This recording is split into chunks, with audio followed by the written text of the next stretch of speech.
Hola, cage fighting connoisseurs. This is Kid Nate of BloodyElbow.com, joined by Eugene Robinson of Vice's Fightland blog and author of Fight, everything you ever wanted to know about getting your ass kicked or afraid to get your ass kicked for asking. Did I screw it up again? We're back. We're All back. right. All right. Oh man, Good. that gives me All such is pleasure. all is right with the world. I don't know the subtitle of Eugene's book, and After a, we're after a, after a stumble last week, we're back. yeah, we're back on form. So lots to talk about. We're going to talk about the upcoming UFC on Fox 6 card with the flyweight championship between Demetrius Mighty Mouse Johnson and John the Magician Dodson. We're going to talk about Bellator 86, Ben Askren versus Carl Masu, and the debut of King Mo in Bellator. We're also going to look back at UFC on FX7 and the Bisping-Belfort fight, and maybe touch a little bit on some of the controversies that have been going on. Rick Hahn had some trouble getting paid by a sponsor for his losing performance against Mike Chandler in last week's Bellator 85 lightweight championship fight. And also there have been recent controversies about MMA figures Mike Goldberg and Lloyd Irvin. We're just going to touch on a tiny bit. But up first, I'm sure Goldberg is sitting around going somewhere like, "Well, you got to mention me in the same sentence. Can't you put me on the other side of that period?" ouch, ouch. Yep. I do not blame him at all. I would not want to be, certainly Goldberg. The stories We're about gonna talk Goldberg. about Pol Pot and Mike Goldberg. Come Richard Speck and Mike Goldberg. That's right. Yeah. After the break. After the break. Yeah, sorry, Mike. We didn't mean to do that. And we'll get into the whole Lloyd Irvin thing separately. I mean, there's two sides to every story, etc., etc. And speaking of two sides to every story, I believe we both thought Michael Bisping was going to beat Vitor Belfort, didn't we? Yep. But as I said on my show, I apologize for nothing for this pick. I apologize. I described Vitor Belfort as an atomic element called the disappointadium. It's He found a new way to let us down. This time by winning a fight. Right. I mean, it was a smart money move. No matter. I mean, okay, if you had taken into account the fact that they were fighting in Brazil, and you would pretty much have to shoot a Brazilian fighter to have him so grossly kind of, like the John Fitch and Eric Silva thing, so grossly overestimate the power of the crowd that. But I don't feel bad for that pick, not at all in the slightest. I don't feel bad for any picks ever because I can't predict the future, and I think everybody knows that. But I gotta say, I can, but I'm not wandering down by any rivers in France. Wondering where it all went wrong. Wondering where it all went wrong on this one. I mean, the thing is, I still don't feel. I mean, was that a dominating Belfort performance? Has Belfort done anything to make me think that he's back in play? He's making noises about, now I want to go at Silva again. It's like, come on. No, he was talking about going at John Jones, which is a key. I'm sorry. I'm sorry. Yeah, you're right. And Chael Sonnen. And what he was really doing was setting up a match with him and Chael Sonnen after Sonnen loses to John Jones, which I think is pretty savvy. Yeah, that's a smart move, actually. That is a good move. I remember hearing some talk about him wanting a rematch with somebody, but now I'm understanding that maybe it was John Jones, and then he can kind of gin up the fight with Chael. It's like, he should go through a real champion first. So Chael's, tough to Truth Talk Academy, Yeah. I thought it was pretty good, and it's a classic example of the Eugene Robinson senior circuit. Belfort and Sonnen have both run out their string as title contenders, I think, but they're still fighters people care about. They're entertaining fighters. They're skilled fighters. I don't think they've reached the Matt Hughes, Renzo Gracie point, and I don't think they're going to for some time. I do want to say one thing about Belfort, though. His kicks I was impressed with, and his game planning I was impressed with. He really set Bisping up. Using Jack Slack had a great piece. I know I'm always talking about Jack Slack, but I learned so much when I read his pieces. He had a great piece on the way Belfort. Well, he may have had a great piece, but I don't think you would go as far as say that he's an MMA journalist of the year, would you? I don't think Jack Slack? No. He's maybe MMA analyst of the year. Good. Yeah. Okay. Yeah. Okay. But anyway. not journalist. Your throne is safe, Eugene. I guess I'm thinking about me. That's yeah. All right. Okay. All right. So what did he say? Well, he talked about the way that the the paradox you catch people in when you have a good straight rear hand punch is that the move to avoid that is exactly what you do if you duck into a high kick from the same side. So Hmm. that Belfort, between the body kicks that Belfort was throwing, which Hmm. encouraged Bisping to put his arms down to try to block those, and the threat of the straight, which your instinct is going to be, the right response is to lean away from that straight Hmm. punch. Hmm. Well, that also leans you right into that high kick, which is exactly what Belfort set him up for and executed on, and Bisping just didn't have a chance. I think the main thing I saw was that Bisping had nothing in his arsenal that could hurt Belfort, and he Right. figured it out pretty fast. They both Right. figured it out pretty fast. Right. And I think your worries that Bisping's career was going to end with a title shot against Anderson Silva are moot at this point. But Well, well, why don't you finish the rest of that sentence? They're moot at this point because because he's never going to get a title shot. there you go. There you go. So it's the back seat of the limo and on the waterfront all over again. Except in this case, it's not. It wasn't collusion, man. It was just you've come up against the upper limit of your talent, and sometimes that's a hard fucking reality. Yeah, I yeah. mean, every time they announce the Pulitzer Prize winner, or in this case, you see, I've given up hope with that one. The Pulitzer Prize. I mean, I'm just going for MMA Journalist of the Year. It may not happen. Yeah, yeah, it's So, gonna, I mean, I don't, despite what Kogan was saying about, this is voluntary, these are freely chosen professions. I do have, I do have a slight, call it empathy. I don't know what you want to call it. I've got a slight twinge for, the old lions, of which, how can we call a guy who's in his 30s an old lion? But this is the it's reality of the combat game. sports. Yep. This is why somebody had once said to me that MMA was stupid. This guy is a fighter. What are you talking about? He goes, because I can do jujitsu until I die, but I can't do MMA until I die. Nope, nope. And MMA is a short path to burnout. Short path to burnout. I think anything else notable you want to talk about UFC on FX7? Anything else on that card? I mean, the undercard was a shit show. well, hold on. There was Gonzaga, right? Yeah, there's Gonzaga Rothwell, which is not going to be in anybody's, best ever MMA fights of all time list. I mean, they weren't terrible, but it wasn't anything great. But I think it's murmurings for the heavyweight division, murmurings that people should hear. I mean, sad murmurings for a friend of Knuckle Up, Ben Rothwell, but Yeah. Gonzaga clearly, you see some. I mean, I knew Crow Cop was done well before Crow Cop seemed to know he was done. You could see it on his face, Yep. Yep. but I don't see that on Gonzaga's face.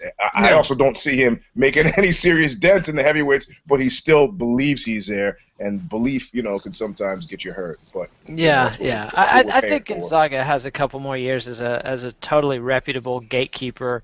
I'd still Correct. like to see the Czech Congo Gonzaga fight that we've been waiting Yes. for. To Yeah, find out that would be who fun. is really at the absolute middle of the pack is a question I think people are burning to know. But let's move on to Bellator. Yes. Our boy Rick Hahn got murked. I mean, he got tooled. I was picking Chandler. I believe you were picking Chandler too, if I recall I picked correctly. Chandler. But Yeah. but there was Dallas Winston that was picking Rick Hahn. Nevertheless, I don't think anybody expected Rick Hahn to just go out there and get ponied like that. I mean, You know what? You know what? I don't I don't want to be the guy to say it. well, but I am me what you want to say, and I'll say it. but I picked Chandler. I like Chandler. He looked good, He looked scary. He looked like a smaller Chris Weidman, I think. but this is a section like in a horror movie where the guy says he looked good, too good. That's it. I'm not going any further with that. But it was one of those things. I've had that feeling before, Hmm. and when I've had that feeling before, I've had to wait a few weeks to get medical reports back, and then I you know see. I see. I see. We're not insinuating anything, folks, but I I gotta say, those double leg takedowns are not something you can buy in a supplement bottle. That correct, And it seemed correct. clear Rick Hahn had not been training his sprawl or something. I mean, Yeah, It's not. it was like two different classifications of fighter. Yeah.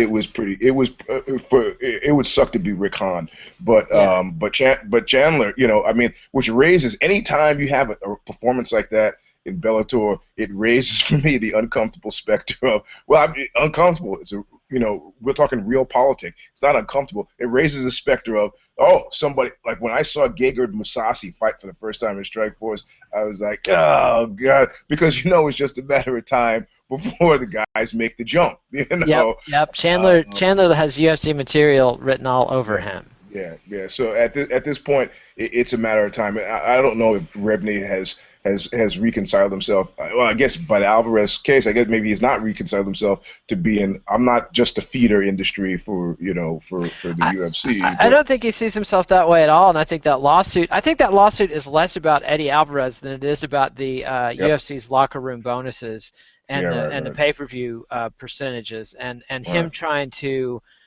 blow up some of these contract features that the yep, UFC has been using that have never been tested in court and are frankly pretty dubious. right, And so, that's the real issue. And I think the other thing about the Bellator Zuffa competition right now to keep an eye on is did you hear about FX no longer going to show sports programming? I And did. they're going to be moving. They haven't said for sure. They haven't said if this includes the Ultimate Fighter reality show, which maybe can stay on FX, but they'll be moving to Fox Sports 1 and Fox Sports 2. Fuel, I believe, will be becoming Fox Sports 2, and the Speed channel, which is available in more homes than Fuel but fewer homes than FX, will be Fox Sports 1, and that will be the home. Yeah, this is craziness. I mean, this is not I was having a easy. hard time before that. Yeah, Really. and for the average fan, there's no fucking way that Yeah, they're going to be chasing the UFC all over the dial, yeah, calling their cable programmer, yada yada yada. It's yeah.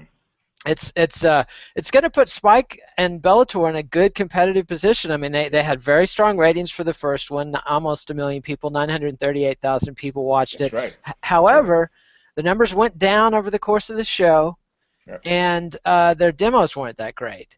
So, Kevin Iole, I think, ran the Zuffa talking points in a pretty interesting piece on Yahoo. Dave Meltzer was higher on the Bellator ratings than Iole was. And Right, Iole knows his ratings. I'm not saying that he right. was just acting as a mouthpiece for Zuffa. I think he also, has his own contacts at Nielsen and elsewhere. We should do a cutaway of Kevin Iole with a bunch of cash in his hand. What? A joke. Puts the cash down. No, hey, just kidding. Just kidding. Sadly, you don't even have to get paid off in this world to Right, run right, PR talking points. That's just called right, journalism in this right. sad It's fallen who world. who you're willing to believe, right? So, Exactly, but but it's but I mean, yeah. I'm curious about the move, and at the same time, I feel a strange sense of disquiet because a Showtime, like it's like that great movie where the guy was talking about, have you ever seen a 60-foot shark? And it was about some serial killer in a semi truck driving around. I mean, Showtime. I don't know when they're gonna strike. I don't know when they're gonna come back in. I don't know what's happening with. I don't know who they're talking to. I mean, much like Cecil Peoples, they're operating beyond any reasonable controls. in the supra-rational zone. Showtime plots their next move. There's a couple YouTube videos on my to-watch list today that I haven't gotten a chance to watch, wherein Showtime addresses some of their plans, or Frank Shamrock talks about Showtime's plans. I think it's a safe bet that Frank Shamrock will be involved. Well, I think Frank Shamrock's got to be involved, man. I mean, Frank Shamrock is talking about not only relevancy, but he's talking about sandwiches and rent. I mean, Yeah, he's not whatever Tito had to do to work it out with Dana is beyond the comfort zone of a Frank Shamrock. He and Dana, I mean, he was just recently talking about wanting to knife him in an alley or some such thing. yeah, they had a attempted rapprochement. Check that bad pronunciation. They Yeah, they attempted to rapprochement. patch. Oh, very nice. There's a man who Yeah, spent some time in right, right. in France and Brussels. Yeah, they attempted that. They had a meal together, and then within days were shit talking each other on Twitter. So, and that's been a year and a half, 2 years ago. That was right after the Strikeforce acquisition. Well, and of course, what was it? Dana White had a classic zinger at the time, which addressed Shamrock's relevancy. I He can't remember. offered him Mike Swick, I believe. He offered up, if you want to fight somebody, fight Mike Swick was the No, but no. invitation. Post the attempt at joining hands. Dana said something withering in Twitter, which just actually it made me wonder if he's got somebody writing for him. It was so funny. Yeah, it was He up there with might. the Ben Askren line. He's also stolen some jokes. I Yeah, think yeah, yeah, I think he swiped the Ben Askren cure for or what Ambien takes for yeah, insomnia. yeah, And yeah, speaking yeah. of Ben Askren, he's fighting tomorrow night against Carl Amasu. Yep, Uh, you a see fight I'm anything? excited about. You see anything different than Ben Nope. Askren mugging him? Nope. What I see though, I see, given all the moves that have been made and people that are talking, and it's not a situation of fuck it. It's a situation of fuck it. Let's make this work. I don't think Askren is safe. I don't think Rebney should think that Askren is safe to not be touched by the UFC. And I think the chatter has gotten into Askren's head. I think he's thinking. I don't know what he's thinking about. I would imagine that the jibes about being a boring fighter have probably gotten through. I mean, Possibly. Although this guy, every time I look at Askren, mhm. he strikes me as a guy who's thinking, "Don't I look like a Greek god?" That's what I think he's thinking What, most of him the time. too? Oh, Yes, him man. too, Eugene. Well, okay. You're not alone. You're not alone. Not alone on that. Okay. Well, yeah, it could be, but yeah, I mean, I guess they used to talk about Steve Jobs and the reality distortion field. I guess it depends on how thick the reality distortion field is around you. Is it Elvis Presley level? I guess these are the two polar opposites: Elvis Presley level and Steve Jobs. I mean, Steve Jobs was aware of the fact that he was conning you. Elvis was conning himself. Well, Colonel So Parker was conning Elvis, I think, but yeah, well, uh, he had able assistance in Colonel Tom Parker, but still, yeah, yeah. and Memphis Red and the whole gang. But yeah, I don't know. Some guys are more susceptible to the bullshit than others. Some Yeah. people believe the hype, just a hint of success, and they're off in fat Elvis land. And other people, stay hungry and continue to reinvent themselves. It's hard to Well, I mean, know. the question is, is there such a thing as fighting an interesting fight? I don't know if you've ever seen an MMA exhibition match. Have you seen this? Yeah, I think I've, I've seen some play fighting. okay, Joker from Tap Out and one other cat before UFC in Vegas. They were filming something. It was like on the undercard, the first fight of the prelims. So there were like 10 people there. I was one of them, and they did this kind of MMA fight that was. They were filming it for something. Oleg Toktarov was involved. It was some movie or something, some scene, and it was like fake pro wrestling but MMA style, and it was really fucking cool. I mean, had I walked in and didn't know, it would have taken me some time to know. So I'm wondering, is it possible to to dial in excitement? Here's what I think Askren could do to make his fights exciting, and that's to attempt to close a circle on his submissions. Like, this Right, is a guy who's an right. incredible wrestler. Like, literally I like watching him fight because the guy can be sitting flat on his butt, Yeah. facing a standing opponent, and within seconds do an ankle pick and a Yep. roll and be on Yep. top of the dude. I mean, Yep. Yep. the guy literally has no fear of being on his back because no Yeah. matter what stupid ass position he's in, I Mhm. mean, I think you could have a guy pick him up by the ankles, put Mhm. just the top of his head in contact with the mat, and Askren could get out of that and Like get. Bob Sapp and Ricardo Arona. Yes. Lift him upside down. Yeah. And Askren could have the takedown from there. And what Askren needs to do to make his fights exciting is go for the kill and try to get some submissions. He's trained his You're jiu-jitsu. right. You're right. He's shown flashes of being a Jake Shields, Matt Hughes style fighter who's added submissions to his wrestling, which I think is one of the most effective MMA fighting styles because Yep. you can dictate where the fight's going to go, you can get top position, and then from there you can get the finish. I mean, American Jiu-Jitsu, as Jake calls it. yeah, and so I think if Askren Askren has played around with submissions. He showed that he can get setups and he can attack. He just won't commit to it because he's a little nervous. It's risky. I think if he goes for some arm bars or some kimuras or some arm triangle chokes on Amasu, fucking go for it, man. And then that'll be excitement if Amasu can escape those and then maybe land some shots. Then you've got a fight. Then you've got some excitement. That's what the fans want to see. They want to see fighters take risks and try to finish the fight. And I think that's what Askren's problem has been. Exactly. You're dating us, Eugene. You're dating us. The kids don't know salt and pepper. What about Kid and Play? They definitely don't know Kid and Play. Okay, all right. They definitely don't. Nobody's wearing a high top fade anymore, especially me. But the other fights, there's some other fun fights on this card, though. We got King Mo making his debut against Przemysław Miazla. Yeah, Mishlov. The W's are V's. The W's are V's. What are Z's? Well, Z's could be Well, anyway, it looks like a squash match for King Mo. It's the first round of the light heavyweight tournament this season. Mm-hmm.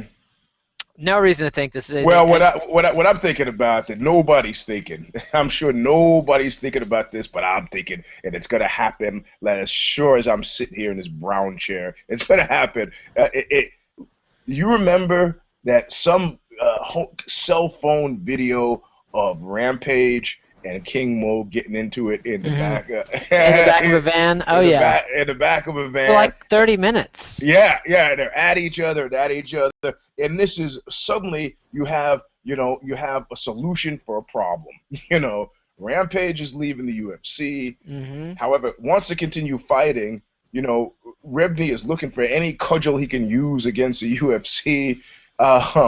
Mo is looking for a way back to the UFC. So this solves, Rampage's post-UFC relevancy, Mo's post-Bellator desire for return, his rights of return. Rebny's taking a shot at the UFC to establish maybe that this is a two-way flow. It's not just the muscle drain is not just from here to there. It also comes back. If you're disgruntled with the UFC, this is the home for you. So I'm seeing this fight happening down the future, and I'm also seeing it because I think that Rampage thinks it'll be an easy fight for him, which I don't think it really will be. But yeah, I think it all depends on King Mo's leg and how well he's recovered from the surgery and then the horrific staph infections and multiple surgeries he had after he had ACL surgery. Right. I mean, man, that was not a good case. I don't know that I don't think King Mo expects to come back. I think he's given up hope on that. I think the TNA pro wrestling career is a signal that he realizes he's crested as an MMA competitor. I mean, he can still do things in Bellator, but that there's not going to be a UFC world title in his future, and I think he's probably fine with that. But we'll see. I don't know. I'm just basing this on seeing the guy train in the gym. I see. Well, there's no doubt he's a world-class competitor. These two things could exist in the same reality. I mean, you could be right, and I could be right on this one. I mean, what he's thinking, you're saying that he's thinking he's not going to do it. What he's imagining he is doing could be very different from the reality of what everybody around him knows is going to happen. Yeah, that's very true. Again, is it Elvis distortion or is it Steve Jobs distortion? I don't know, but he's going at it hard, and he's training with the guys over at Functional Core Fitness, Omar. I mean, he's making the moves of a guy who intends to stay for a while. And very true. He's not nearly old enough. Yeah, I mean, it's nice to get paid. TNA probably it's very nice to get those checks, but yeah. I'm sure. And did you get to watch the special that Spike TV did on King Mo after Bellator last week? No, I didn't see this. It was actually pretty good. I thought it was a step ahead of anything I'd seen out of Fox and the UFC in terms of production values and narrative arc. I mean, it wasn't quite as good as the HBO 360s that they do for the big Mayweather and Pacquiao fights, but I thought it was one of the best MMA and pro wrestling. I mean, the only MMA and pro wrestling fights promotion special I'd ever seen. It just gave me kind of a sinking feeling, though, especially after watching legend Babalu Sobral, and he is a legend. Mad respect to Babalu, but he just got crushed. Yeah. And it's Yeah. clear his days as an MMA fighter need to end before he suffers any more unnecessary Yeah, damage. yeah, yeah, yeah. But come on, come on. But I mean, this is like when you look at somebody like Randy's record, and Randy Couture's record, his overall record. If I was to slap that record on another fighter, you gotta go. Well, but you look, then you start looking at the names of the cats he's fought. I mean, Yeah, yeah. I mean, so bro, that was a tough fight, man. That was a tough fight. That was a tough fight, but we've seen that like 3 out of 4 his last 4 fights, he's just gotten taken a shot to the head and been out. Yeah. And I don't think that the Babalu Sobral that came in second place in the King of Kings tournament in 1999 would have been knocked out by those shots. I don't think the Babalu Sobral that beat Shogun Rua in 2003 would have been knocked out by those shots. I think he would have not laughed him off, but I think he would have still been in the fight. Well, 2003 was a decade ago at this point. Oh man, don't remind me. Don't remind me. And I was old then. Yeah, right. Well, and I'm older than you, so you figure it out. But yeah, I mean, I'm just saying it gave me a bad feeling that King Mo could be setting up for a fall. That's all. All I'm saying is that you put that kind of hype behind a guy. Are you thinking about this tomorrow? No, I'm not thinking about that tomorrow. But I think it's possible. I mean, anything's possible. Things can happen in MMA. As Gus Johnson said, these things happen in MMA, and one of the things that happens is unlikely upsets. I wish that we could do a cutaway to the internet meme of Gus Johnson with makeup on. Oh man, Gus paints himself like a girl clown. I do not understand that, but whatever. Okay. He's achieved things in broadcasting I would never achieve, and I'm sure he's looking at me and going, "Kid, put some bass on that ugly skin." But No. This is something that somebody had done like in Photoshop after where they'd given it. I swear, dude, he's got shots that are not Photoshop that are just as bad. The guy paints it on before he goes on camera. I know. I mean, the Beatles did it. There's no shame in wearing stage makeup. He's a performer, whatever. Well, I've enjoyed the changing shades of Mike Goldberg's hair. Like one of the fights, he comes out looking like Dracula. Like, okay, come on, man. It's used just for men. It's a gentle. It's a proven consistent color. Right. Let's talk about Goldberg a little bit. He came out and he said, "Absolutely not a drug addict. Absolutely do not have a drug problem." And I'm sure Rampage sports drinks were why Rampage went on a rampage in L.A. Sports drinks and video games, man. I mean, that's a dangerous combination, Eugene. You've been around. You should know the warning signs. Actually, I defend Rampage on that one. As anybody who's consumed Redline will know. Well, they've had some kids die from drinking Monster, 2 big cans of Monster Energy drink, which is like what, 32 Cokes? I mean, 16 cups of coffee. Well, in very tiny print, on the red line thing, it says only drink half. I don't drinks half of this thing. It was like a horror movie. After I drank the whole red line, and then I look, it says drink half. I go, I guess I'll be okay. and this is the time when I showed up. We were playing a show in L.A. Drove back from L.A. I wanted to drive all night. That's why I drank it. When I came up to my house, I almost pulled out my pistol and began shooting because I was convinced skinheads were hiding on my front lawn. Ooh. What it was that my kids had put pumpkins out in my absence. I see. Pumpkins, skinheads, red line. We've all made mistakes like that. Yeah. Thank God I didn't shoot up the pumpkins at 4 o'clock in the morning. That is a good call. That is a good call. I think there were some hillbillies. Actually, that happened to a friend of mine. Ah, of course. Eugene. A lot of guys named Eugene. So Goldberg is saying that it absolutely positively had nothing to do with drugs, that he's an asthmatic. Is that what he's saying? Nasty combination. He's already got asthma, so he's on asthma drugs, and that's no joke. If you're on asthma meds, that's a pretty powerful stimulant. And then it caught some kind of bug in Brazil. The guy travels all the time. Brazil, airplanes, funky diseases going around. Got some powerful respiratory drugs, which are more stimulants. That interacted with the asthma medication he was already taking. Respiratory drugs. And boom, he's wiped out. And then he was ready to do the show. He was preparing to do the show. It was just a matter of losing his voice on the last day, apparently, that pulled him off 155. And it's a good thing they had John Anik there as a substitute. I don't know, man. I don't have anything to do except believe the dude if he says, he's not having a drug problem. But all right, okay. All right, look. There's not much we can do.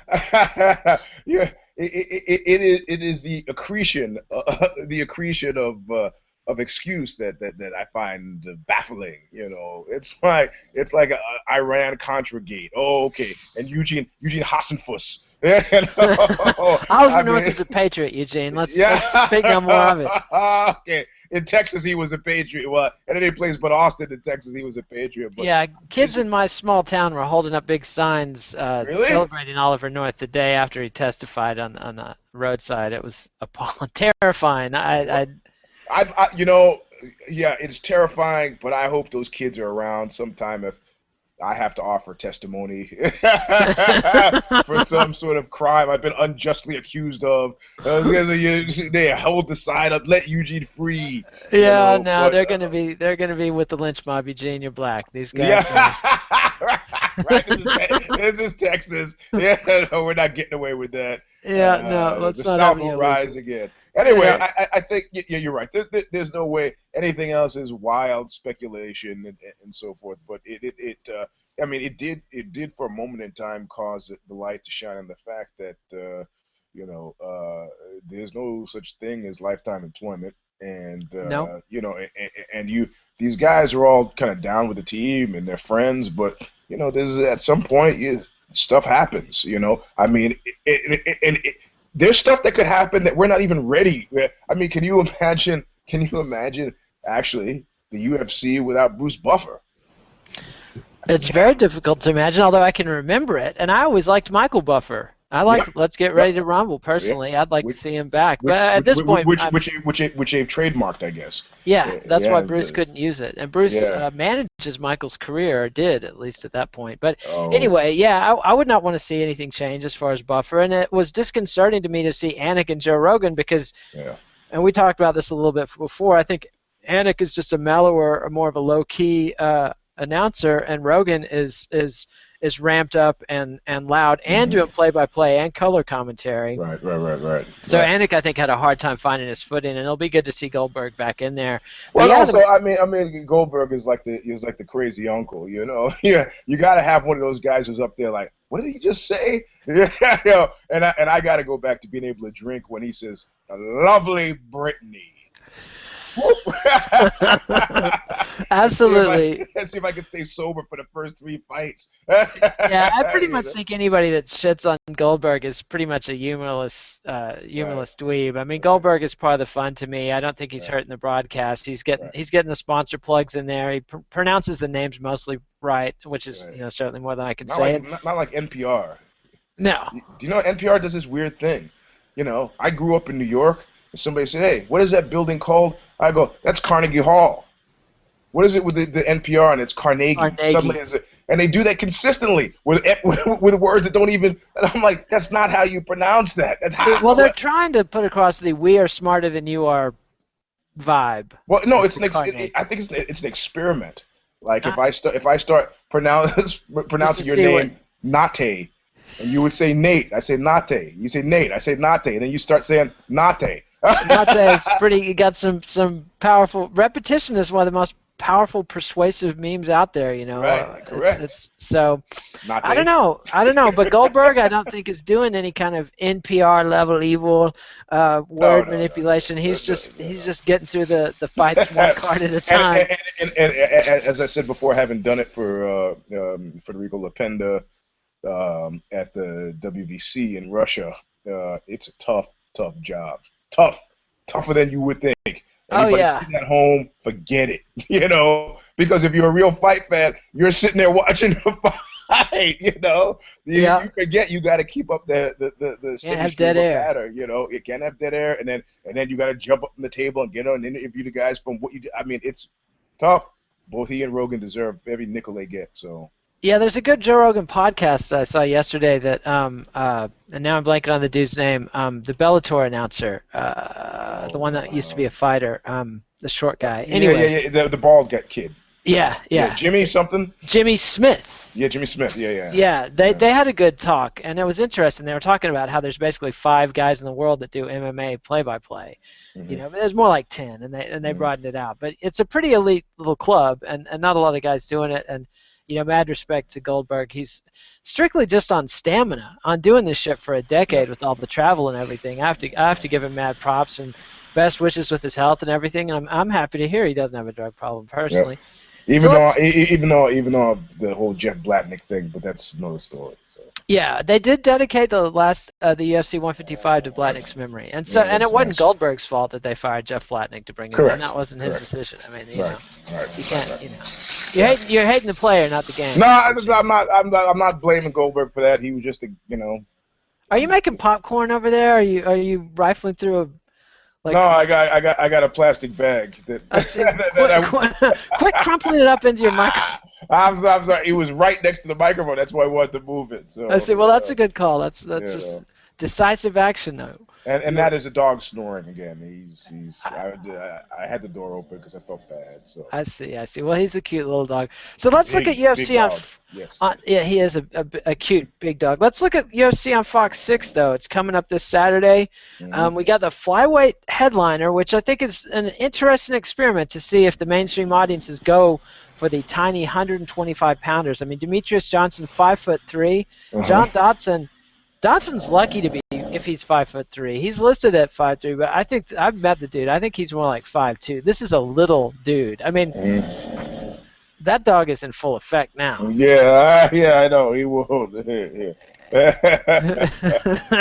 But I mean, I think Dodson and Johnson are going to put on a heck of a fight. I have no doubts about that. But I'm very curious to see what the mainstream fans' response is going to be, especially when it goes from Rampage Jackson and Glover Teixeira to the flyweights. Because Rampage and Glover, these are big, scary dudes. I think any human being with eyes and ears looks at either of those guys and goes, I'm afraid of that man.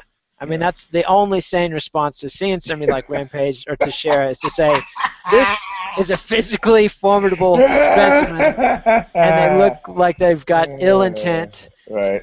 And then to go, from the light heavyweights to the flyweights, I think is going to be an interesting transition. And but you know what? I don't know where that comes from. I was thinking about that the other day. That this, because there was all this talk about should there be flyweights, and I'm friends with Darren, the Bone Crusher Uyonoma, and about trying to, is there a room for me in the sport? Do I have what's going to happen?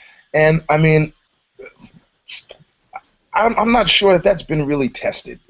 I'm sure somebody's sitting around like a Nate Silver type, sitting around looking at me like well, you're crazy. It has been tested. I mean, both in boxing, traditionally those guys, the little tiny guys in boxing, would just kill each. I mean, they would fight like it was like women's boxing. They would just fight to the death. It was very different from the more slow and plodding kind of heavyweights.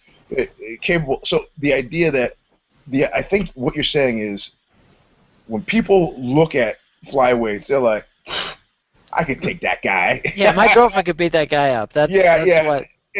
I guess so. This is maybe something that just for inside the fence guys, because I've been beaten by guys who are 135 pounds. Sure. If I've met Mike Easton, John Dodson, and these guys are smaller than me, and I'm not a big guy, but you can tell there's a lot of coiled power under those tacky MMA shirts and shit they were wearing. I mean, not so much Dodson, but Easton maybe. But anyway, those guys, you could tell they had physical presence. And if you've seen Dodson fight, I'd put my money on Dodson against Tank Abbott. I think he'd put a beating on fucking old Tank. No disrespect to Tank, but I mean, Dodson. Right. I mean, shit, Joey Gambino, the mafioso, wasn't much bigger than these guys, and there's many a tale. There's many a Brooklyn cop still wandering around remembering the night that Joey Gallo beat him half to death, And some of those fights, he didn't even have anybody holding the cop down, right. Exactly right. The whole President Street gang. I love those guys. The gang that couldn't shoot straight. Couldn't shoot straight, right? Yeah, so... Well, I mean, so maybe the issue is visual, So you go in. I mean, I don't think I'm really looking at like if it's a Struve, I'll look at, my God, look at him against the height of the cage. So maybe it's like maybe they have to have a shorter ref just to like tiny town it, so that everybody is not really aware of the fact that these guys are small. Honestly, I think they fight great fights. Yeah, one of the things that helped the WEC was they had that smaller cage, and I think that having the full the big octagon, and there's two different sizes even if the UFC octagon. Sometimes when they have events at like the Hard Rock Cafe or a smaller arena, they'll have a smaller cage. And I really would like to see that for the flyweight fights. And I would also like to see some thought put into, let's have a whole card of the little guys and not try to make Dodson and Johnson follow Rampage and Teixeira. I just think this could be one of those things like what we used to say, bands arguing about headlining, and we're at the Oxbow got to a point where we just call it playing last. It's not a headlining, man. We want to get out of here. Just play. You guys can headline. So I think they got stuck in that situation where they're now headlining. Yeah, and I think it makes sense because Fox can sell world title fight, like right. World Championship title fight. I think is a compelling sales package. Demetrius Johnson is certainly a legitimate world champion. I think the division is legit. It's been going on. It's easily as legit. I think these guys are going to fight like the heads are on fire anyway as well. Oh yeah. Regardless of I don't think this. I'm carrying my. I think given the nature of the fight that they're going to fight like they're crazy. So yeah, and I think that Dodson is one guy. Johnson, as much as he's hyper kinetic and very frenetic fighter, his style is fundamentally a control style. He's looking to control the exchange of strikes on the feet to win the points, and he's looking to control the takedowns. He's not looking for submissions. He's not looking for knockouts. He's looking for a 5-round decision. Whereas Dodson is looking to pull a rabbit out of his hat, a rabbit called "I knocked you the fuck out." Right. That is, right. And which closes all kinds of doors. You don't see many guys coming back from that. So I need a rematch. Oh, really? Yeah, exactly. I can't remember who Dodson murked in the Ultimate Fighter finale. Right. But boy, did he put an exclamation point. Yeah, that slows down any talk of a rematch. I remember the first time I got really badly beaten by a guy in MMA who was a professional, and I was so angry, and I was like, and I thought it through. I'm like, me and you outside, and I'm like, what? How's that gonna play out? He's just gonna do what he did inside, outside. And I realized, you just deal with it. Just deal with it. Shoot him now, or deal with it. Preposterous. Outside. What? I mean, there is a difference between street fighting and MMA. This is well known and documented. It's not clear to me that, despite how many, who's that cat, Roger Huerta, barroom fights that there are outside, it's not always clear to me. But in any case, I would be glad to see. I'm actually pulling for Dodson on this one. I kind of am too, just because he's a more exciting fighter. He's had some ups and downs. I've seen him on the regional circuit, and keep in mind, frequently he was fighting at least one, if not two. I've seen him fight at featherweight. He was fighting, giving up 25 or 30 pounds against opponents. And so at flyweight, I think he's able to be comfortable, relax, and go for the kill in a way that he wasn't always in his career. But it's not just that fight, though. I think the big fight I'm most excited about is Anthony Pettis and Donald Cerrone. I mean, this is Pettis' big shot. This is put up or shut up time for Pettis. His rival from the WEC, Ben Henderson, is now sitting atop the UFC lightweight division. Pettis definitively beat Ben Henderson in the last WEC fight, one of the best MMA fights you'll ever see. Ended, of course, with the famous Showtime kick where Anthony Pettis brought parkour into the octagon. Oh, man, that was ran off the octagon. Incredible move, leaping off the octagon fence. But now, he lost a decision to Clay Guida. He missed an opportunity to talk his way into a title shot, got out-talked by Frankie Edgar, and now he's got a pretty formidable Donald Cerrone. I mean, I don't think Cerrone's elite, but and he's cranky, and he's cranky about the Melendez thing. And I understand that, because Gil's a friend to knuckle up, but it gets hard to be passed over 2 or 3 times. There's a guy we knew who was in Vietnam, and he said, there's a guy I worked with. His friend of mine is a mechanic. And he said, there's a guy I worked with who in Vietnam who fixed helicopters. And, every time he fixed a helicopter, you know what he would do? He would walk over to his commanding officer and say, you see that helicopter over there? No, that one. Yeah, I fixed it. And the guy would be like, oh, yeah. I go, no, I fixed it. So every time, he's like, if you're waiting around for people to bring you stuff on a platter. Like, you Not self-promotion. happening. Gil is out there saying, I think I'm the best. I'm the best. I'm the best. And somebody heard it. Somebody heard it. And what did they do? They gave him the shot. Yep. Pettis, if I were Pettis too, I would think after a kick like that, I should have permanent residency in the number one challenger shot anywhere in the world. But you know what? It's real, man. It's a clip from a reel. People, great, So you got to be vocal about this stuff because people are not going to beat a path to your door because you just what? Because you got a nice haircut. Come on. Yeah, I think Pettis needs to not just learn to talk some smack. He needs to really definitively blast Cerrone. I think he needs to finish Cowboy and put an exclamation point on it and have people going, why the fuck isn't Pettis getting a title shot? That's what Pettis needs to do. That's what needs to happen. He's got to do it, and I think it makes perfect sense for the UFC to book Melendez in a title, an immediate title shot, because this is the first time will have managed to put together an immediate title shot for a Strikeforce champion, and it's an easy sell. Champion versus champion, and they botched it with Nick Diaz. They never pushed that angle with Dan Henderson, and so I think this is their last chance at that, and I think it was really the only call. Plus, I think Gilbert Melendez fucking deserves a title shot. I think he's been a top 3 lightweight for a long time. A long time. And maybe he got a little bit stale fighting Josh Thompson over and over again. But he's beaten everybody who's ever beaten him. And his skill set matches up very good against Ben Henderson, and I think we could have a new lightweight champion.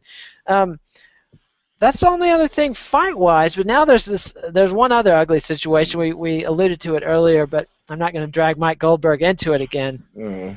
And that's this Lloyd Irvin business. And before we start talking about it, I just want to say one thing to Mr. Irvin about the Bloody Elbow coverage, because Bloody Elbow is really the only major site that's been covering this story in any detail. And honestly, and the deal is a couple of Lloyd Irvin students have been charged in a rape, a very ugly incident on New Year's Eve that nobody is saying Lloyd Irvin had anything to do with. It's not Lloyd Irvin's fault. These are grown men. They made some terrible decisions, allegedly revealed some pretty glaring character flaws, apparently did some horrible things, or they're accused of doing some horrible things to a teammate and a friend, and also stupid, like you're attacking somebody who knows you and you're doing it in a parking garage where they have cameras. So it wasn't the crime of the century here.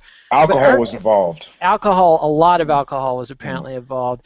Although I've been pretty shit-faced and I've never. I don't mention that in the exculpatory. No way. No way. I'm just saying that this was also part of the mix. It is, and it's frequently a part of the mix. Ted Bundy, big drinker. I don't know if you know. Really? That, oh yeah, Ted Bundy would not know that. I just read The Stranger Beside Me. Not a single mention of this. Ann Rule wasn't going out drinking with Ted, and stalking co-eds and things like that. Ted didn't invite her along for whatever reason. I guess she probably would have cramped his style maybe a touch.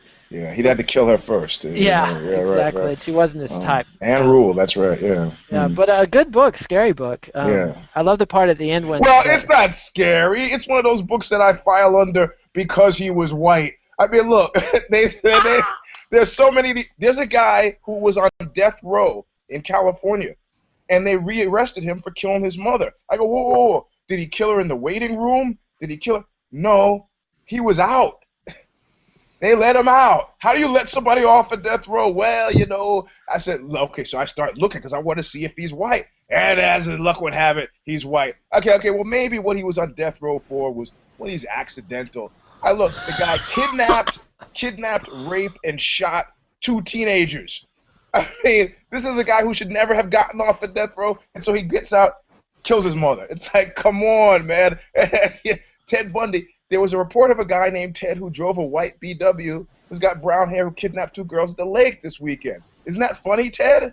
You have a white BW, and your hair is brown, and your name is Ted. He's crazy. Like, yeah, that's crazy. Look, the Green River Killer, people at his job used to call him Green River Gary. What do you got to do to get arrested, to be white and get arrested in America, man? You got to. It's a gift to everybody who's enjoying it. I got to say. Exactly. Things are fucked up, but there have definitely been situations where I was like, God damn, I'm glad I'm white today. Yeah. I'm not gonna lie. I'm not gonna lie. Probably when you were running out of the bank with a bunch of cash, and they go, "Wait, hey, is that your money?" And you go, "Yeah, it's my money." They go, okay, well, go head. Yeah, things like that. It comes in real handy. But Yes, nevertheless, something we've serious. Yeah. we've meandered off the topic. The point of the Lord Irvin thing is, I just want to say the reason we've covered it so much. I mean, it's news. It's a terrible story, but that there was news. There was stories that of a 1989 rape in which a man named Lloyd E. Irvin, with the same age as the famous Lloyd Irvin, went to the same college as the famous Lloyd Irvin, was tried and acquitted in a gang rape. And we contacted him and said, hey, is this you? No answer. If dude would have said, yeah, this is me, I might not have run the story. Dude stonewalled it and took 10 days to make a statement. And also, in the meantime, bought LloydIrvinRape.com. And what he admits was a misguided SEO scheme to try to drive, Bloody Elbow's coverage of the Lloyd Irvin rape term off of the first page results. Correct. It's like, dude, just fess up, just tell us the truth. And, leaving an open question like, is this Lloyd Irvin that was charged in the 1989 incident? Of course, that brings us to a whole bunch of other shit about Lloyd Irvin. And I'm not going to say anything about his business practices, but I will say that he markets himself using similar practices as many people I've seen convicted of pyramid schemes, of fraud. He uses You're talking about direct mail stuff. and not just direct mail, multi-level marketing, Eugene. It's a miracle, Eugene. This could turn your career around. This could be a thing. Yeah, I know. I'm glad you don't know about this, Eugene, because I've got a 1999 program we'll start you off with. We've got a seminar. I'll give you the presidential level package, Uh-huh. Yeah. And so, I'm not saying anything about Lloyd Irvin's business practices. I'm just saying if it quacks like a duck, it might have feathers. That's all. So what do you got to say on this topic? Yeah, I mean, look, I know some guys recently who, because I'm ensconced in this jiu-jitsu community, who are complaining about belts, and I said, you guys don't understand. You can't ask. You can never ask. It's about what's in here, and what your coach is looking for are character issues. Why do you there was a guy who trained with one of the Gracies. I'm not going to put the guy on Front Street. He was a brown belt under one of the famous Gracies, first generation Gracies, for like 5 years. I mean, was picking up dude's wife from the airport, was a virtual jiu-jitsu slave. After 5 years, he kind of goes to dude and says, Mr. Gracie, he says, maybe I could test for my black belt now. And looks at him and goes, nah, you're not ready. And the guy had it. He was like, yeah, that's it. I quit. I go, or as Jake Shields once told one of his blue belts, I'll give you your purple belt in 2 weeks or 2 years. I mean, if you there is a reason that these guys are stingy with these belts, and I think a lot of it has to do with character issues, precisely for this reason, that you now got guys out there flying the banner. There's another famous MMA guy who got booted from his team, whose name I will not mention, over some domestic abuse beef. And the police show up, and the first thing he does is put his coach, who's also an MMA star, on Front Street and go, hey, I trained with so-and-so, don't you know? And, of course, the cops, who all train mixed martial arts as well, say, hey, dude, we just went over to his house. He's beating up his girlfriend. He's got your name in his mouth. That's it. You're off. I mean, a lot of this stuff is reputation. Lloyd, in his open letter, said, look, the one guy was on the team not more than 4 months. The other, these are not my guys. These are not my belts. These are transplants. That's okay. But then, But when they were winning tournament titles, Lloyd wasn't saying these are not my guys. Well, because they were on the team. If they had been, maybe they're on their way to being permanent members of the team. He wasn't doing that. But that's my issue is, again, it's like the accretion of badness. Like when the excuses start to pile up, where you start to, okay, there was the case. Look, if you take any college football program, the guy, one of the guys who I quoted, the doctor in the fight book, used to be an RA. Are you talking about date rape U or child molester U? I can't. Yeah, which of these fine institutions are you talking about? I'm talking about USC, also known as date rape U. Date rape U, yeah, okay. He said not a single weekend went by that he wasn't interrupting what was about to turn into a party with a railroad motif. So and he wasn't there every weekend. So every weekend he was there. These are different things. So I mean, sketch stuff has happened, but you can't. separate yourself and divorce yourself from given the profile that MMA has. Who do you imagine 10 years ago anybody would have thought this was a national story? Well, it's a national story now, Yep. because it's not just martial arts expert. The first thing when I heard that story, the first thing I did was, I'm like, oh God, oh God, oh God, oh God. And I go, oh, jiu-jitsu. I'm like, damn, couldn't it have been taekwondo? So Yep. because it's a direct, Brazilian jiu-jitsu, MMA, and then when people start to say, build this nasty connection, like I know guys who work at video companies are now having to go to Washington, D.C. because of the shootings and the video games that they tie it in. We don't need this inside. Usually I'm insensitive to, who cares? Guy is a high liver, has, cheats on his wife. I don't care about this kind of stuff, But in this instance, it's a PR nightmare, man. It's a nightmare it's a black eye for the sport. And you just can't have it. And the missteps that follow, it's not always even the original crime. It's the stupid stuff that happens after the crime, So getting the URL, stupid. Now everybody's looking at the multi-level marketing, Mm-hmm. And it's work. The sad thing about that stuff is it works for a lot of guys, It's a proven shit. I mean, human beings are like, we have software we respond to, and multi-level marketing hits a lot of buttons that a lot of people fall for. It's the classic Abe Lincoln, you can fool some of the people all of the time. And you can multi-level marketing to some of the people all of the fucking time. Right. So, but this is with women's MMA coming up big, where wrestling programs over America realizing that one of the ways they can continue to exist with Title IX is to have more women wrestlers. Jiu-jitsu being a great defensive art for women because, of course, they end up on the ground and they against larger opponents.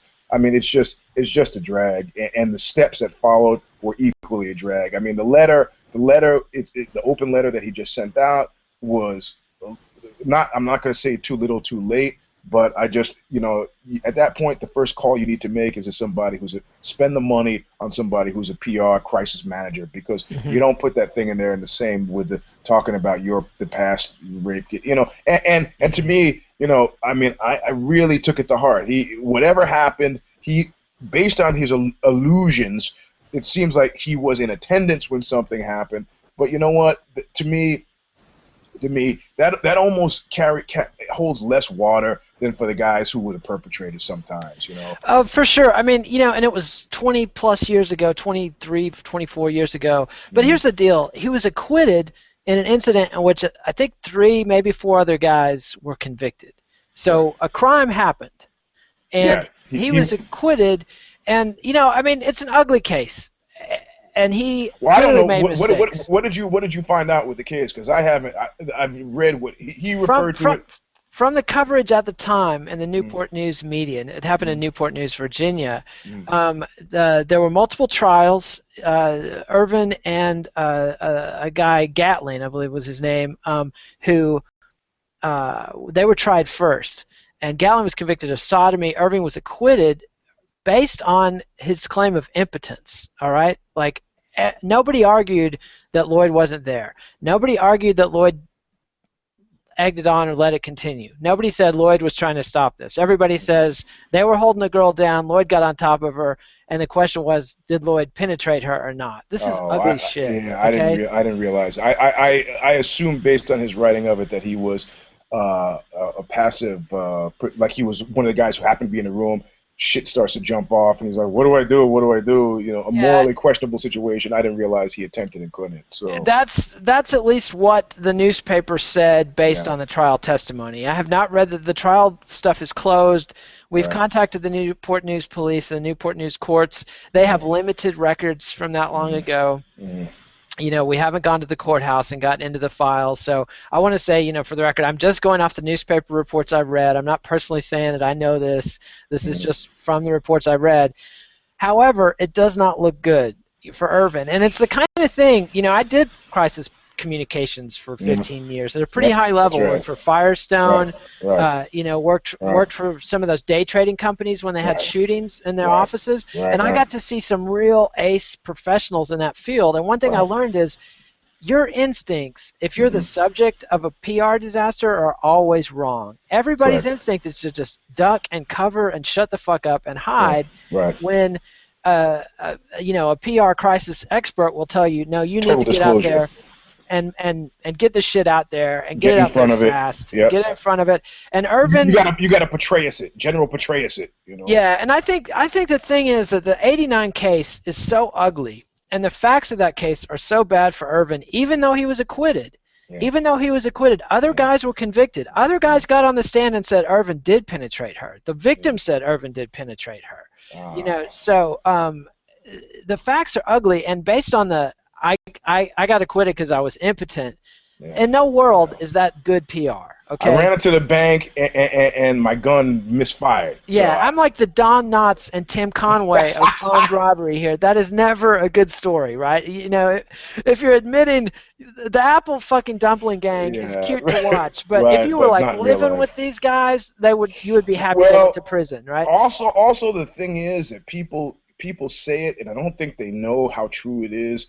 That if you know anything, I've got friends who got criminologists. If you know anything, much like fashion styles or personal preferences, crimes and character types go together. Now, you might know a guy who could do totally foul. I mean, it's not. I mean, guys who are in prison. Like I interviewed a bunch of prisoners, you know, for convicts for the fight book, and you know their categories, their classifications. You know, I mean, just because a guy is like a crazy murderer. Now, you know, he draws a line. He won't mug somebody. You know, I'll kill somebody in a second, but mugging, that just seems unethical to me. He worked hard for his money. Why should he be entitled to it any more than I? So you have styles and taste, and I mean, the reality of it is, you know, there are murderers out there who could not bring themselves to rape. You know, couldn't bring themselves to do it. So I mean, it is a character issue. It's a defining. It's like if it walks like a duck, you know, guys who rape are a certain type of guy. You know, every man has got the mechanics to do it. Not every man can do it, you know. So the fact that he was there and that, you know, lo and behold, and years later that then, you know, members of his team ended up, I mean, I don't want to make any connections between the fruit and the tree. I don't know. I'm just saying at this point, it's bad for him and it's bad for the sport, and strangely enough, the only way to make it go away is just to go away. You know? Yeah, I'm afraid you know, so. You could go back to being just like a small strip mall school or selling stuff online, but I mean, this is not going away. People are leaving. You know, I read some stuff Ryan Hall had. You know, I mean, it's guys. Yeah, Hall is a former student who left quite a while ago, and honestly, I thought Hall's essay, which was excellent. Yep. I thought that had almost to do with Ryan Hall and the experience of becoming an MMA star or a grappling star and reacting to people wanting you to be their guru.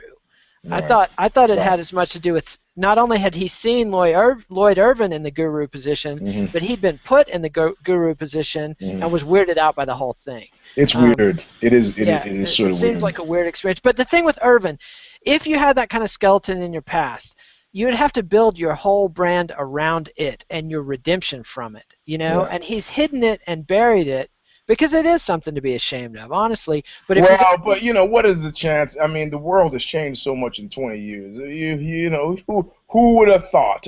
You know, no shit. We would not internet, you know, and then all of a sudden, with a press of a button, people have zoom, you know. Yeah. Things have changed, and honestly, I believe in redemption. You know, I mean, St. Peter was a murderer and all that. But at the same time, people's character doesn't change. Sociopaths certainly don't become empathetic, and I'm not saying anybody's a sociopath. I'm just saying. No, but it's a weird and unpleasant connection. You know, if I am a reformed drug dealer and guys I hang out with get busted for selling drugs, and people start to, you know. The flocking together thing. People are gonna say it. It may not be true. I didn't know those guys were selling heroin. What do I? You know, it may not be true, but in this instance, it looks bad. And I mean, there's nothing, man. It's like there've been MMA tragedies, right? Cameron Earl, super talented guy, one of Ralph Gracie's fighters, had won the Mundials a bunch.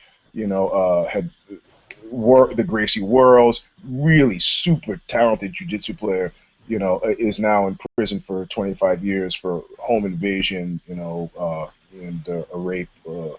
Raped someone by the Christmas tree Yeah, that on was a Christmas bad. That was Eve. an ugly, ugly story. And, yeah, and he only got pegged because you know the DNA testing. He was almost about, and you know, so there've been, um, you know, there've been stories, but that story wasn't an echo of anything. You know, I No, mean, it was apropos of nothing. It was just yeah, Earl's own it was deviant him. Yeah, nature. it was him. In the Irving case, you could go, wow. You know, a guy who was he wasn't convicted. He was arrested for gang rape. You know, Indicted and acquitted. He was tried and acquitted. Guy who was tried and acquitted for gang rape now has guys on his team who have committed gang rape. Come on, man. Yeah, and there's stories we didn't even post on Bloody Elbow. The guy who gave him his Sambo black belt is a complete piece of shit, child molester, multiple rapist, convicted scumbag, and not that Lloyd had anything to do with that. I'm just, you know, it's just Who that was there's this a point. Sambo guy? I'd have to pull it up, but it was Yeah, the guy who gave Irvin his one of his Sambo belts, yeah. and it was a fucked up case. But this is the thing. I mean, like what Ryan Hall was addressing. I mean, there's been this whole weird relationship. I mean, look, you don't have to go for. It's not just this sport. With the people's, you know, Joe Paterno. yeah. Or I was going to Sandusky. You know, where Yeah. you got the. I mean, you know, this American search for the missing father. You know, that drives people to become. You know, in the '70s they were Jesus freaks, and they, you know. I think there's, you know, I went to the Super Bowl when it was in Tampa maybe about 10 years ago, and one of the funniest thing was that every man over 40 was coach. It was great seeing a room of guys. Hey, coach, how you doing, coach? How you been, coach? What's happening, coach? Yeah, Yeah. and look, it means something because a good coach, like a good father, really means something. You know, now you take a guy like me who I've spoken to my father once since I turned 19. I've got a hostile relationship with typically with male older men authority figures, you know. But I was talking to somebody yesterday, and I was like saying like I was talking about something editorial and said, look, I'm sitting in a room with people who don't hang out with 22-year-olds.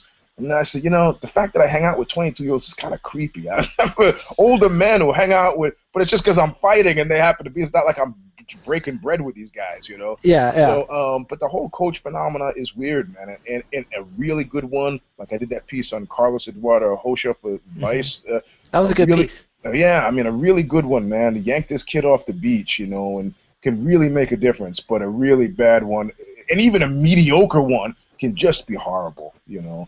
And Yeah. I mean, you know, and I'm speaking from personal experience. I'm not talking about anything as creepy as, you know, forced sexual encounters, but it's just, you know, guys, just weird, man. Guys who are not equipped to be fathers or coaches suddenly find themselves thrust in a position where people are coming to them for counsel and then shouldn't be given counsel, you know. Yeah, and then you got somebody like Lloyd Irvin that's aggressively putting himself out into the marketplace Right. as not just a teacher of martial artists, but a teacher of martial artist teachers.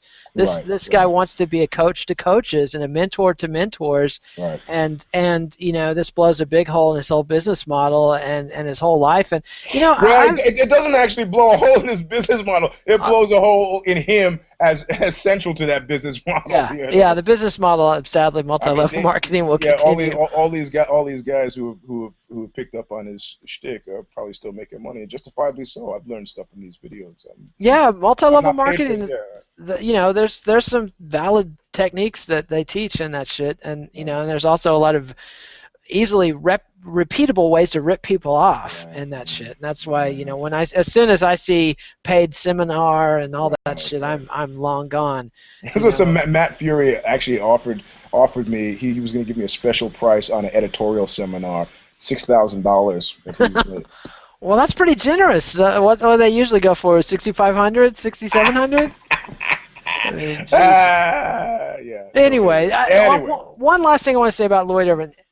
The statement that he made elicited a little bit of sympathy in me because he was 20. It was a long time ago. Everybody makes mistakes. People learn. People improve, especially if you've done something bad. That's one of the best ways to learn things, right? When I was 20, I had a moped violation. Yeah, I mean, I'm not saying everybody who's 20 is doing these heinous things. I'm just Yeah. saying it was a long time ago. He's Yeah. presumably capable of learning. What I didn't see in that statement was any concern, remorse, or apology to the victim of the No, you're wrong. 1989 gang. To 89. Correct. Yeah, Correct. there Yeah, was yeah. plenty of sympathy for his Yeah. student, Yeah, right. and I think that he's 43 now. He had a mentor relationship with her, so of course it's going to be more emotionally damaging than to some girl he met when Right. he was 20 and she was 17, and he saw her as a quote stone freak or whatever they Right. were calling. Right. That's part of the testimony, is that the first guy out of the bedroom came out, yeah, she's a freak, we got a freak on our hands. Mm-hmm. And so, but if he has really redeemed himself, if he has learned from that experience, the first thing he would be saying is, I'm sorry to the victim. Here's what I have done to Yeah. try to make things right. Yeah. Not just I was acquitted, not just my dad told me not to plead guilty if Yeah. I wasn't guilty, which Yeah. is fine advice, and I'm glad his dad told him that. And admitting you're impotent on the stand is definitely not easy. But If it it's took a out of certain. jail, I say anything. Oh yeah, me too, man. I'd be the world's limpest I'm fish. gay. I'm gay. Yeah, I could have whatever it takes. possibly. Whatever it takes. But anyway, Yeah. I would like to have seen some remorse for the victim of the 1989 crime, some feeling there. Otherwise, it just left a little bit of a hinky feeling in my mouth. Uh, you Yeah, I know. mean, it's just sex crimes are bad, man. There's a lot. What is that thing? That old Louisiana government thing?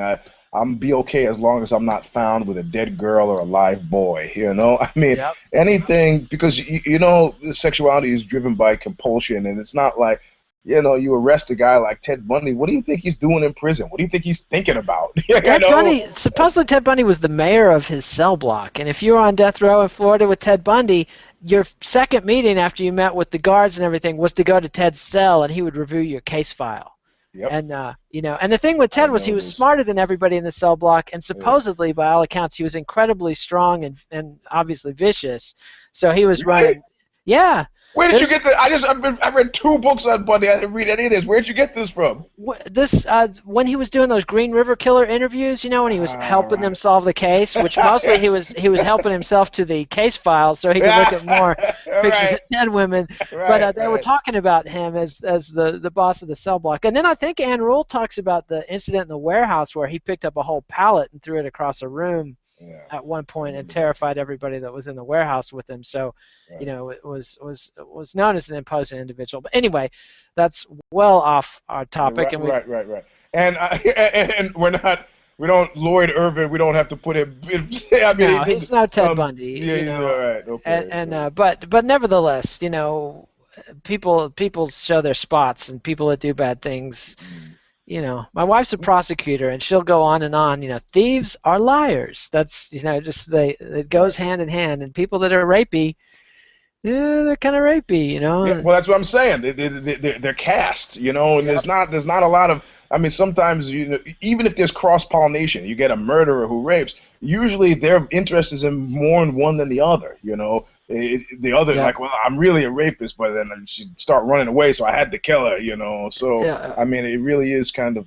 I mean, what I found in my time interviewing bad guys, I mean, I remember at one point interviewing some mafia guy, and he was talking. I mean, he wasn't like a mafia guy because he liked the silk suits.